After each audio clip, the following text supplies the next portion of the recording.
Hey, I'm Carl Azus, kicking off a new week of explaining world news on CNN 10. We hope your weekend was amazing, and we're starting this Monday with a follow-up on a story we brought you last week. We reported that U.S. President Donald Trump was sending a number of National Guard soldiers to the border between America and Mexico.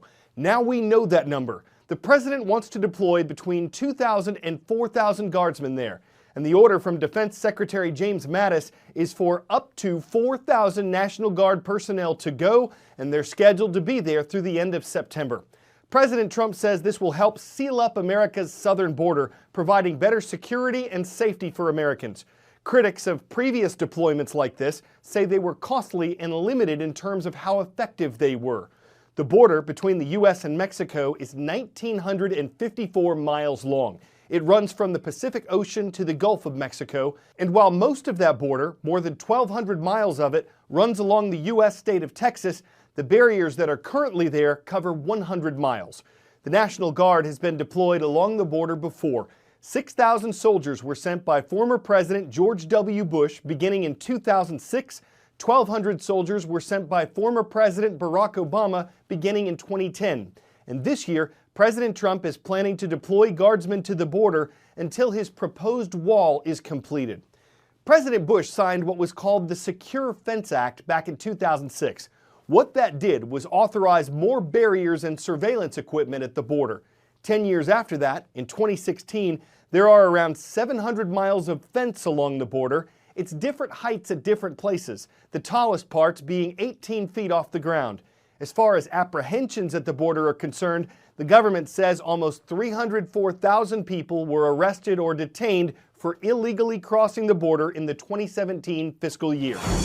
Here in Arizona, we are told that National Guard planners are working over the weekend in advance of the deployment of 150 personnel sometime during next week. Exactly where they will be stationed, we do not know, and exactly when they will be deployed, we also do not yet know. Over in Texas, of course, the deployment has already begun. Now, is this even necessary? Well, opponents will point to the stat that back in 2000, 1.6 million people were apprehended on the southwest border, and that has fallen to around 300,000 a year. Proponents will say, yes, but this March is up on March 2017, and March was up on February, and they will say that more families and more individuals are crossing the border, and that is why the Department of Homeland Security is calling what's happening on this border right now a crisis.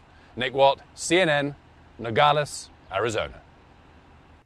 The issue of immigration also factors into our next story from the Central European nation of Hungary.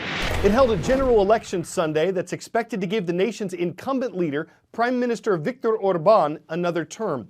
He and his political party have campaigned on an anti-immigration platform. They've had enough support in the government to make major changes to Hungary's laws, increasing governmental controls over the media, the bank, the high court, and outside organizations. Hungary is part of the European Union, a political and economic partnership of 28 European countries, but EU leaders are concerned that Hungary's democracy is being weakened by its increasingly powerful government. Hungarian politics may not be on your radar, but this EU country is starting to drift away from the West and back into Russia's sphere of influence. This is Hungary's Prime Minister, Viktor Orbán. Back in 1989, he was calling for Soviet troops to leave the country. Fast forward almost 30 years, and here he is, one of Russian President Vladimir Putin's closest allies. So how did Orbán go from pro-Western activist to Russian ally? Orbán, like Putin, has consolidated control of the country's media. And Orbán, like Putin, has cracked down on non-governmental organizations.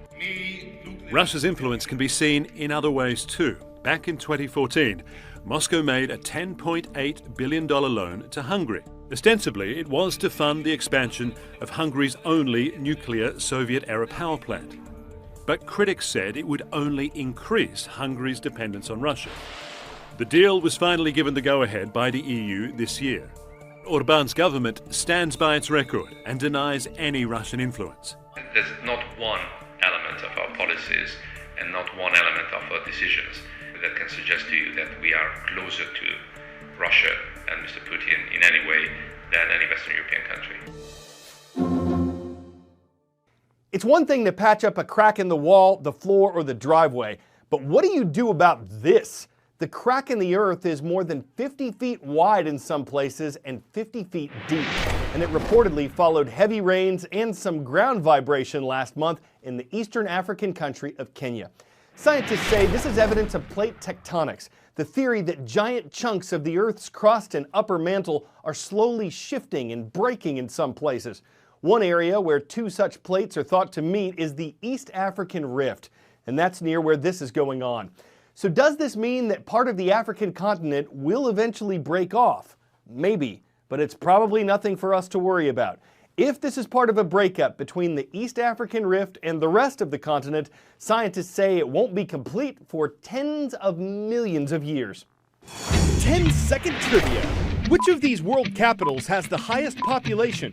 New Delhi, India, Cairo, Egypt, Manila, Philippines, or Moscow, Russia? These nations are ranked in order from the highest population to the lowest, according to the CIA World Factbook.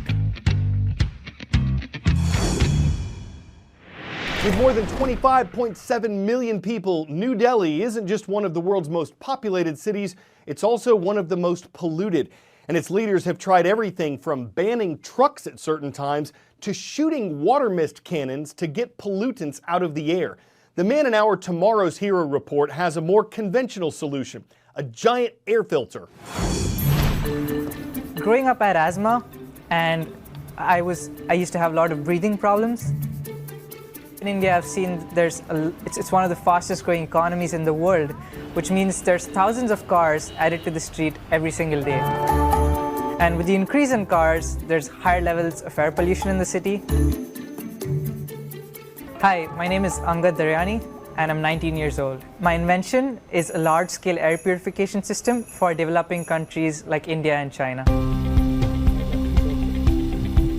I wanted to build something that could actually impact thousands of people in the city who are facing these breathing problems.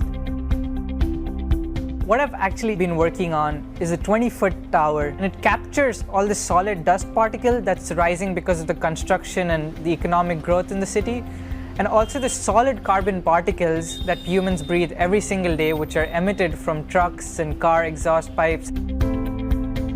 So there's two things that we want to separate. One is dust and other heavy solid particles in the air, and second is microscopic carbon particles. So if there was a surge, it again automatically starts stabilizing. There's 5 phases in the tower that all do different specific tasks, and it's very highly controlled, each phase, so that it's automatically adapting to its surroundings and temperature in the air and accounting for the external details while carrying out the cleansing process internally.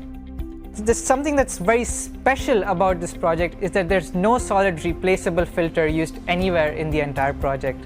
So at the bottom of the tower, you have dust and carbon separated in 2 separate tanks that can be cleaned every week or every 2 weeks based on how much dust and carbon it captures every single day. If this tower performs the way that we want it to perform, we will see an overall improvement in the quality of air in the city and also the quality of health of people suffering from breathing problems or other respiratory diseases.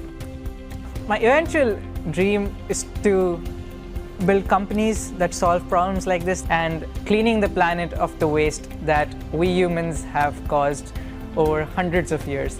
As overambitious as it sounds, that's a dream, and that's what I'm working towards every single day.